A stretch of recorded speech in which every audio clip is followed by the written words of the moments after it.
20 ғасырдың 20-30 жылдарындағы білім беру саласы қалай дамыды? Сауатсыздықты жою мақсатында қандай ұйымдар құрылды? Халыққа білім беру ісі қалай ұйымдастырылды? Кәсіптік білім беру ісі қалай жүргізілді? Осы сұрақтарға жауап берейік. 20 ғасырдың 20-30 жылдарындағы білім беру саласы қалай дамыды? Сауатсыздықты жою мақсатында қандай ұйымдар құрылды? Кеңес өкіметі билік құрған алғашқы 10 жылдықтарда КСРО-дағы сияқты Қазақстанда да бұқараның мәдени деңгейін арттыру саласында біршама қайта құрулар болды. Соның бірі 1924 жылы ұйымдастырылған сауатсыздық жойылсын қоғамы. Ең алдымен ересектер арасында сауатсыздықты жою көзделінді. Мемлекет тарапынан қаражат бөлінді. Мектептер оқу құралдары және ұстаздармен қамтамасыз етілді. Қоғамның мүшелері жер-жерді аралап, халықтың арасында сауатсыздықты жоюға зор үлес қосты. 1921-1927 жылдар аралығында Қазақстанда 200 мыңға жуық адам оқып сауатын ашты. 1928 жылы Қазақстанда барлық халықтың 28% сауатты болды. Ал қазақтар арасындағы бұл көрсеткіш 10% болды. Бірақ араб емлесінде жазып, оқи білетін қазақтар бұл тізімге ілікпеді. 1930-1931 жылдары Қазақстан халықтарының арасында жалпыға бірдей оқу міндеті енгізілді.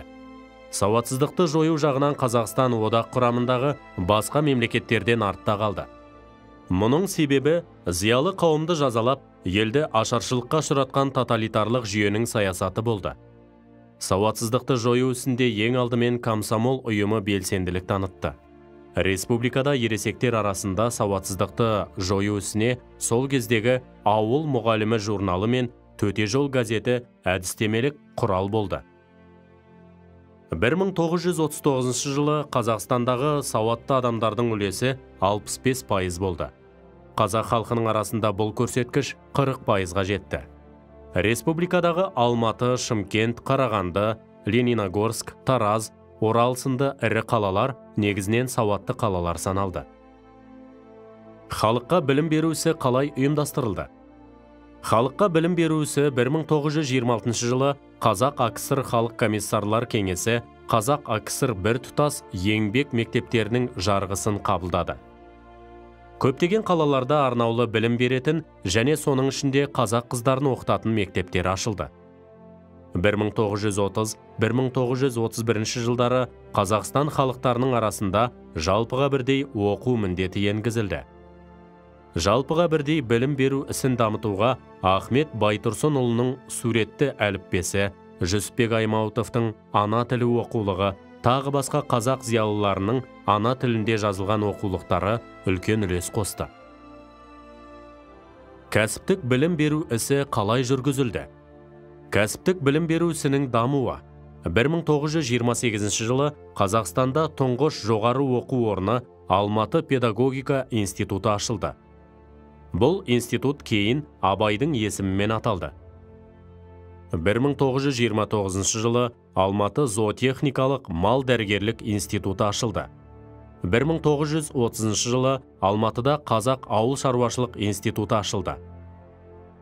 1931 жылы Ленинград әскери медицина академиясының қамқорлығымен Алматы медицина институты ашылды.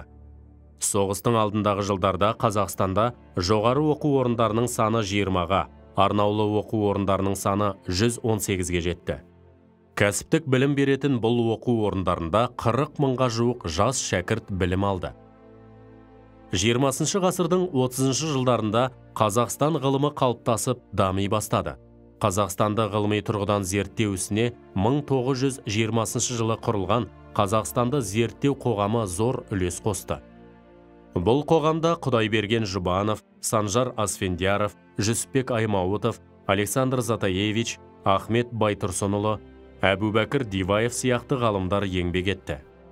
1926 жылы Михаил Массон Тараз қаласының іргесінде археологиялық қазба жұмыстарын жүргізді. 1932 жылы КСРО ғылым академиясының қазақстандық базасы құрылды.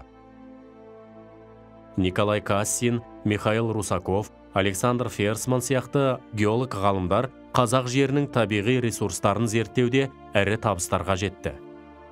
Қарағанды көмір шахтасы, Екібастұз көмір қорлары, Ембі мұнай қоры анықталды.